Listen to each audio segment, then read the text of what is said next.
Hello friends, top videos या YouTube चॅनलवर सर्वांचे मनापासून स्वागत आहे. CTT एक्झाम काही दिवसांवर आहे. यात अत्यंत महत्त्वाचा घटक जो आपल्याला एक्झाममध्ये 2-3 मार्क्स फिक्स देऊन जातो तो म्हणजे नॅशनल एज्युकेशन पॉलिसी 2020. या व्हिडिओमध्ये आपण राष्ट्रीय शैक्षणिक धोरण 2020 यावर संभाव्य असे 20 प्रश्न पाहणार आहोत. हे प्रश्न खूप इम्पॉर्टंट आहेत. यावर प्रत्येक परीक्षेमध्ये प्रश्न विचारलेले जातात. त्यामुळे हा व्हिडिओ पूर्ण बघा आणि तुमचे किती प्रश्नांचे आन्सर बरोबर येतात ते कमेंट करा. आपला पहिला क्वेश्चन आहे, NEP 2020 नुसार त्रिभाषा सूत्रामध्ये किती भाषा भारतीय असणे अनिवार्य आहे? आपल्याला दिलेले ऑप्शन्स आहेत. Option A 1, option B 2, option C सर्व 3, ऑप्शन डी एकही नाही. तर या प्रश्नाचे योग्य उत्तर आहे ऑप्शन क्रमांक बी 2. NEP 2020 नुसार त्रिभाषा सूत्रांमध्ये 2 भाषा भारतीय असणे अनिवार्य आहे. विद्यार्थ्याने निवडलेल्या 3 भाषांपैकी किमान 2 भाषा या भारताच्या मूळ भाषा असणे आवश्यक आहे. या प्रश्नाचे योग्य आन्सर ऑप्शन क्रमांक बी 2 आहे. यानंतरचा प्रश्न आहे, नवीन धोरणानुसार कोणत्या इयत्तेपर्यंत मातृभाषेतून शिक्षण देण्याची शिफारस केली आहे? ऑप्शन ए 3री, ऑप्शन बी 10वी, ऑप्शन सी किमान 5वी आणि ऑप्शन डी 12वी. तर या ठिकाणी आपल्याला विचारले आहे, नवीन धोरणानुसार कोणत्या इयत्तेपर्यंत मातृभाषेतून शिक्षण देण्याची शिफारस केली आहे? तर याचे उत्तर आहे किमान 5वी पर्यंत, म्हणजेच ऑप्शन क्रमांक सी. मुलांची समज वाढवण्यासाठी शक्य असल्यास 8वी पर्यंत आणि अनिवार्यपणे 5वी पर्यंत मातृभाषेतून शिक्षणाचा आग्रह धरला आहे. पुढील प्रश्न, त्रिभाषा सूत्र राबवताना राज्यांवर कोणती अट घालण्यात आली आहे? ऑप्शन ए हिंदी अनिवार्य आहे, ऑप्शन बी इंग्रजी अनिवार्य आहे, ऑप्शन सी राज्यांना त्यांच्या आवडीनुसार भाषा निवडण्याचे स्वातंत्र्य आहे, ऑप्शन डी फक्त संस्कृत शिकवणे अनिवार्य आहे. तर या प्रश्नाचे योग्य उत्तर आहे ऑप्शन क्रमांक सी. राज्यांना त्यांच्या आवडीनुसार भाषा निवडण्याचे स्वातंत्र्य आहे.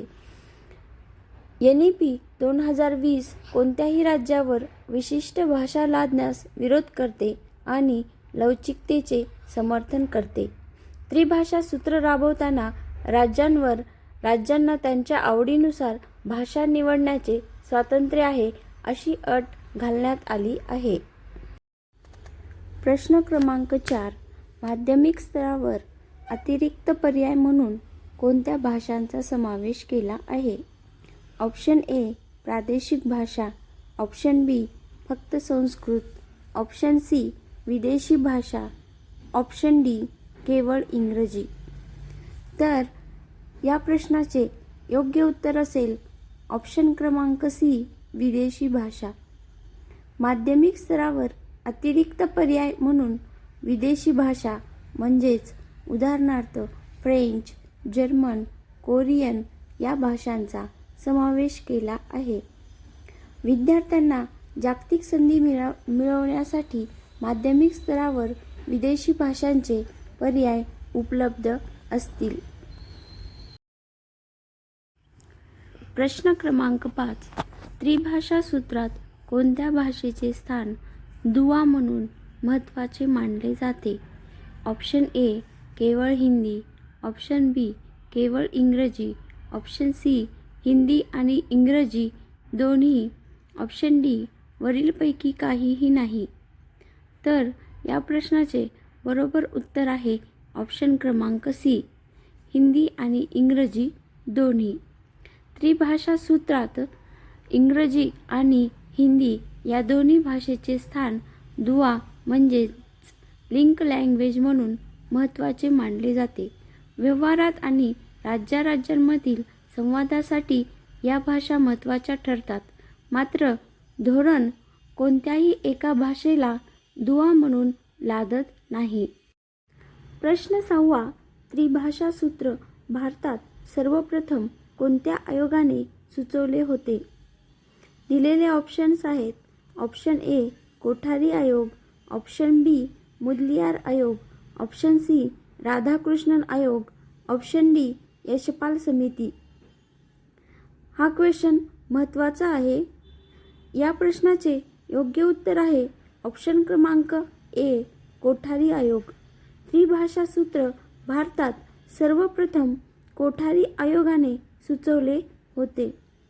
मूळ त्रिभाषा सूत्र 1968च्या धोरणात कोठारी आयोगाच्या शिफारसीनुसार आले होते, ज्यात आता NEP 2020ने सुधारणा केली आहे. त्यामुळे या प्रश्नाचे योग्य उत्तर आहे ऑप्शन क्रमांक ए कोठारी आयोग. क्वेश्चन क्रमांक 7. NEP 2020 मध्ये संस्कृत भाषेचे स्थान काय आहे? तर याचे ऑप्शन्स आहेत. ऑप्शन ए ती केवळ मंदिरांमध्ये शिकवली जाईल, ऑप्शन बी ती त्रिभाषा सूत्राचा एक भाग म्हणून पर्यायी म्हणून उपलब्ध असेल, ऑप्शन सी ती सर्वांना अनिवार्य असेल, ऑप्शन डी ती शिकवण्यास मनाई आहे. तर या प्रश्नाचे योग्य उत्तर आहे ऑप्शन क्रमांक बी त्रिभाषा सूत्राचा एक भाग म्हणून पर्यायी म्हणून उपलब्ध असेल. NEP 2020 मध्ये संस्कृत भाषेचे स्थान हे पर्यायी म्हणून उपलब्ध असेल. प्रश्न क्रमांक 8. त्रिभाषा सूत्रात भाषेची निवड करताना राज्यांसाठी कोणते महत्त्वाचे तत्त्व पाळले जाते? यासाठीचे ऑप्शन आहेत. ऑप्शन ए केंद्र सरकारने दिलेल्या भाषा अनिवार्य आहेत, ऑप्शन बी हिंदी ही अनिवार्य भाषा असेल, ऑप्शन सी कोणतीही भाषा राज्यावर लादली जाणार नाही, ऑप्शन डी फक्त संस्कृत शिकवणे अनिवार्य आहे. तर या प्रश्नाचे योग्य उत्तर आहे ऑप्शन क्रमांक सी कोणतीही भाषा राज्यावर लादली जाणार नाही. त्रिभाषा सूत्रात भाषेची निवड करताना राज्यांसाठी लवचिकता हे महत्त्वाचे तत्त्व पाळले जाते. त्रिभाषा सूत्र म्हणजे 3 लँग्वेज फॉर्म्युला. यामध्ये लवचिकता या सूत्राचे मुख्य तत्त्व म्हणजे राज्यांना त्यांच्या गरजेनुसार भाषा निवडण्याचे स्वातंत्र्य देणे. केंद्र सरकार कोणत्याही राज्यावर विशिष्ट भाषा लादणार नाही याची काळजी घेतली जाते. प्रश्न क्रमांक 9. NEP 2020 नुसार त्रिभाषा सूत्रात बदल करण्याची लवचिकता कोणाकडे असेल? केवळ केंद्र सरकार, ऑप्शन बी केवळ राज्य सरकार, ऑप्शन सी राज्ये, केंद्रशासित प्रदेश आणि विद्यार्थी, ऑप्शन डी केवळ शाळा आणि शाळा व्यवस्थापन. या प्रश्नाचे योग्य उत्तर आहे ऑप्शन क्रमांक सी राज्ये, केंद्रशासित प्रदेश आणि विद्यार्थी. NEP 2020 नुसार त्रिभाषा सूत्रात बदल करण्याची लवचिकता राज्ये, केंद्रशासित प्रदेश आणि विद्यार्थ्यांकडे असेल. हे धोरण राज्यांना आणि विद्यार्थ्यांना त्यांच्या आवडीनुसार 3 पैकी किमान 2 भारतीय भाषा निवडण्याचे स्वातंत्र्य देते. या प्रश्नाचे योग्य उत्तर आहे ऑप्शन क्रमांक सी. क्वेश्चन क्रमांक 10. माध्यमिक स्तरावर कोणत्या भाषांचा पर्याय विद्यार्थ्यांना अतिरिक्त म्हणून उपलब्ध असेल? ऑप्शन ए केवळ शास्त्रीय भाषा, ऑप्शन बी केवळ प्रादेशिक भाषा, ऑप्शन सी परदेशी भाषा, ऑप्शन डी केवळ इंग्रजी. तर आपल्याला सेकंडरी लेवल म्हणजे माध्यमिक स्तरावर कोणत्या भाषांचा पर्याय विद्यार्थ्यांना अतिरिक्त म्हणून उपलब्ध असेल हे या ठिकाणी विचारलेले आहे. तर याचे योग्य उत्तर आहे परदेशी भाषा म्हणजेच ऑप्शन क्रमांक सी. जागतिक ज्ञान आणि कौशल्यांसाठी माध्यमिक स्तरावर फ्रेंच, जर्मन, कोरियन, जपानी यासारख्या परदेशी भाषा शिकण्याची संधी असेल. माध्यमिक स्तरावर परदेशी भाषांचा पर्याय विद्यार्थ्यांना अतिरिक्त म्हणून उपलब्ध असेल. प्रश्न क्रमांक 11. शास्त्रीय भाषा बाबत NEP 2020 मध्ये कोणती तरतूद आहे? या ठिकाणी दिलेले ऑप्शन आहेत. ऑप्शन ए, त्या प्राथमिक स्तरावर अनिवार्य आहेत. ऑप्शन बी, त्या केवळ उच्च शिक्षणात शिकवल्या जातील. ऑप्शन सी, त्या शाळा आणि उच्च शिक्षणात पर्यायी म्हणून उपलब्ध असतील. ऑप्शन डी, त्या पूर्णपणे बंद केल्या जातील. तर या ठिकाणी या प्रश्नाचे उत्तर आहे ऑप्शन क्रमांक सी. शास्त्रीय भाषा म्हणजेच क्लासिकल लँग्वेजेस बाबत NEP 2020 मध्ये तरतूद अशी आहे की त्या शाळा आणि उच्च शिक्षणात पर्यायी म्हणून उपलब्ध असतील. तमिळ, तेलुगू, कन्नड, मल्याळम, ओडिया यासारख्या समृद्ध शास्त्रीय भाषांचा आनंद विद्यार्थ्यांना घेता यावा म्हणून शास्त्रीय भाषा पर्यायी स्वरूपात उपलब्ध केल्या जातील. प्रश्न क्रमांक 12. त्रिभाषा सूत्र सर्वप्रथम भारतात कधी मांडले गेले होते? ऑप्शन आहेत. ऑप्शन ए, 1968 चे शैक्षणिक धोरण. ऑप्शन बी, 1986 चे शैक्षणिक धोरण. ऑप्शन सी, 1992 चा कृती आराखडा. ऑप्शन डी, 2005 चा NCF. या ठिकाणी त्रिभाषा सूत्र सर्वप्रथम भारतात कधी मांडले गेले होते हे विचारले आहे. तर याचे योग्य उत्तर आहे ऑप्शन क्रमांक ए, 1968 चे शैक्षणिक धोरण. कोठारी आयोग हा 1964 ते 66 पर्यंत होता. कोठारी आयोगाच्या शिफारसीनुसार 1968 मध्ये पहिल्यांदा त्रिभाषा सूत्र लागू करण्यात आले होते, ज्याचे आधुनिक रूप NEP 2020 मध्ये दिसते. प्रश्न क्रमांक 13. NEP 2020 नुसार भारतीय सांकेतिक भाषेचे काय केले जाईल? भारतीय सांकेतिक भाषा म्हणजे इंडियन साइन लँग्वेज ISL. याचे ऑप्शन आहेत. ऑप्शन ए, तिला केवळ विशेष शाळांमध्ये ठेवले जाईल. ऑप्शन बी, तिचे देशभर प्रमाणीकरण केले जाईल. ऑप्शन सी, ती रद्द केली जाईल.